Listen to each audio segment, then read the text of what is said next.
کچھ گناہگار جہنم میں چلے گئے۔ کلمہ سونے محمد کا پڑھا تھا لیکن کچھ غلطیاں ہو گئیں، کوتاہیاں ہو گئیں۔ تو یہی تو یارو ہم کہتے ہیں یار یہ غلطیاں ہیں، جو ہمارے اختلافات ہیں نا یہ ہماری غلطیاں ہیں۔ ان غلطیوں کے لیے تو سونے پیغمبر علیہ السلام نے ہمیں سمجھایا ہے کہ تم اپنی غلطیوں کو درست کرو، ان کو سنبھالو۔ اس کا مطلب یہ نہیں ہے کہ تم ایک دوسرے کے دشمن بن جاؤ، ایک دوسرے کے ساتھ دشمنی رکھو، یہ مطلب نہیں ہے۔ اختلافات کا حل ہے فَإِن تَنَازَعْتُمْ فِي شَيْءٍ فَرُدُّوهُ إِلَى اللَّهِ وَالرَّسُولِ إِن كُنتُمْ تُؤْمِنُونَ بِاللَّهِ وَالْيَوْمِ الْآخِرِ۔ رب کو مانتے ہو نا؟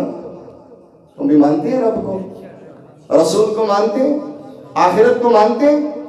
کہا جب تم یہ بھی مانتے ہو رب ہے، یہ بھی مانتے ہو رسول ہے، یہ بھی مانتے ہو کہ آخرت میں تم نے بھی رب کے سامنے پیش ہونا ہے، پھر کیوں نہیں تم ایسا کرتے کہ سارے اپنے جھگڑے لا کے رکھ دو؟ یار یہ پڑے ہمارے اختلافات، یہ ہیں سارے جھگڑے ہمارے، تم اللہ کا قرآن سے بات بتاتے جاؤ ہم مانتے جائیں گے، تم نبی محمد کے فرمان سے بات بتاؤ ہم مانتے چلے جائیں گے۔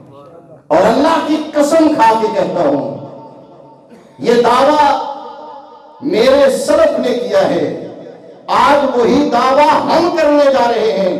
اللہ کی قسم کھا کے کہتے ہیں مسلک اہل حدیث کا کوئی مسئلہ جو قرآن کے خلاف ہو، اللہ کا قرآن تم لے آؤ، اللہ کی قسم ہے صبح ہونے سے پہلے ہم اپنے آپ کو تبدیل کر لیں گے۔ اللہ کی قسم کھا کے کہتے ہیں مسلک اہل حدیث کا کوئی مسئلہ نبی محمد صلی اللہ علیہ وسلم کی صحیح حدیث لا کے کہو کہ یہ تمہارا مسئلہ اس حدیث کے خلاف ہے، اللہ کی قسم کھا کے کہتا ہوں صبح کا سورج طلوع ہونے سے پہلے اپنے آپ کو بدلنے کے لیے تیار ہے۔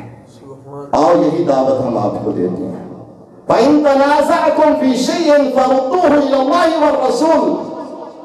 اگر جھگڑا ہو جائے تو اللہ نے قرآن کس لیے اتارا ہے، نبی سونے کا فرمان کس لیے ہے؟ آؤ آ کر کے یہاں سے ہم مسئلہ حل کروا لیتے ہیں۔ میرے اور تیرے سونے پیغمبر تو ہمارا جہنم میں جانا بھی برداشت نہیں کرتے۔